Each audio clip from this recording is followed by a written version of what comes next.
This channel does not promote any violent, harmful, or illegal activities. All content provided by this channel is meant for an educational purpose only.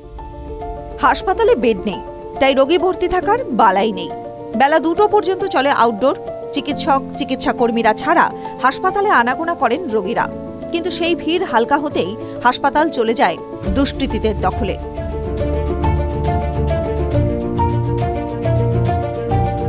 সাধারণের চোখের আড়ালে দেদার মদ্যপানের আসর বসায় সমাজ বিরোধীরা।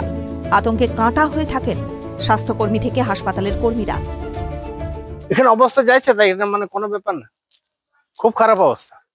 এই তো নাইটে এখানে সারা সন্ধ্যার থেকে এখানে জুয়া আড্ডা হয়, কত রকম মদ খায়, মানে এখানে বাজে একদম, কোনো নেই। মেয়ে তো যে কোনো সময় মনে হতে পারে যে আমরা ইনসিকিউর, কখনো যদি আমরা একা ডিউটি করি সেক্ষেত্রে আমাদের কি হতে পারে, সেটা তো অবশ্যই আমাদের কাছে একটা চিন্তার কারণ।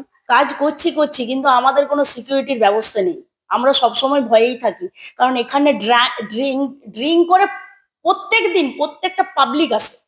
আমি তো মাঝে মাঝে খাতাপত্র নিয়ে পিএসসি ওখানে যেয়ে বসি, ফার্মাসিস্ট দাদা থাকেন ওখানে যেয়ে বসি, যে বললো শাশুড়িদি এখানে বসুন, আপনি কাজটা করুন। স্বাস্থ্যের ব্যাপারে বাঁকুড়া 1 নম্বর ব্লকের কেঞ্জাকুড়া প্রাথমিক স্বাস্থ্য কেন্দ্রের উপর নির্ভরশীল কেঞ্জাকুড়া সহ আশপাশের বেশ কয়েকটি গ্রাম। একসময় এই স্বাস্থ্যকেন্দ্রে চিকিৎসক সহ চিকিৎসা কর্মীদের বসবাসের জন্য হাসপাতাল চত্বরেই তৈরি হয়েছিল একাধিক কোয়ার্টার। কিন্তু বিভিন্ন কারণে দীর্ঘদিন সেই কোয়ার্টারে চিকিৎসক এবং চিকিৎসা কর্মীরা বসবাস করেন না।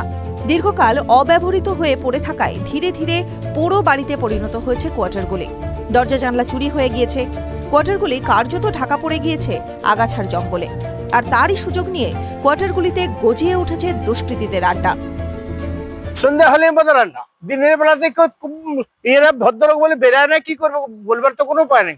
যে বিকেল বেলায় এই জায়গাটা প্রচুর ছেলেরা বিভিন্ন রকম অসামাজিক কাজকর্ম, যেমন মেনলি ড্রিঙ্কের বটল পড়া থাকে, সেগুলো আমরা কিন্তু আমাদের চোখে পড়ে। 3টের পর একবার এসে দেখবেন, সবাই দেখবেন এখানে ঢুকতে শুরু করছে কোয়ার্টার গুলো। ছোট থেকে শুরু করে ধরুন 14-15 বছর থেকে শুরু করে 22 বছরও আছে, 28 বছরও আছে, 40 বছরও আছে, 50 বছরও আছে, দেখবেন এখানে। আর আপনি বোতল দেখে আপনি একবার জাস্ট পিকচারটা তুলুন, দেখুন বোতলে ভর্তি হয়ে আছে।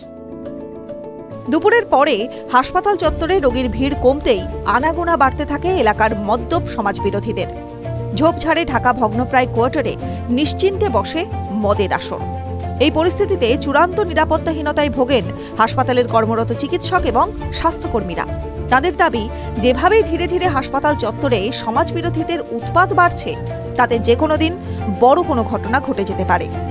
কোয়ার্টারগুলো অ্যাকচুয়ালি এখানে কন্ডেম হয়েই আছে এবং সেখানে অনেকবার ইন্সপেকশনেও আসা হয়েছে। কোয়ার্টারগুলো হয়তো রেনোভেশন বা যেটা ওনাদের ওপর আলাদের যেটা ইচ্ছে, সেটা তো আমরা বলতে পারবো না ওনারা কি করতে চাইছেন।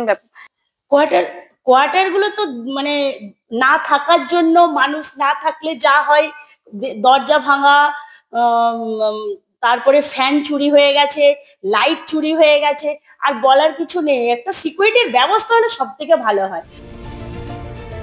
আগে হাসপাতালে এক সিভিক কর্মী মোতায়েন থাকলেও আদালতের নির্দেশে সেই সিভিক কর্মীকে সরানো হলেও হাসপাতালে নতুন করে পুলিশ মোতায়েন হয়নি।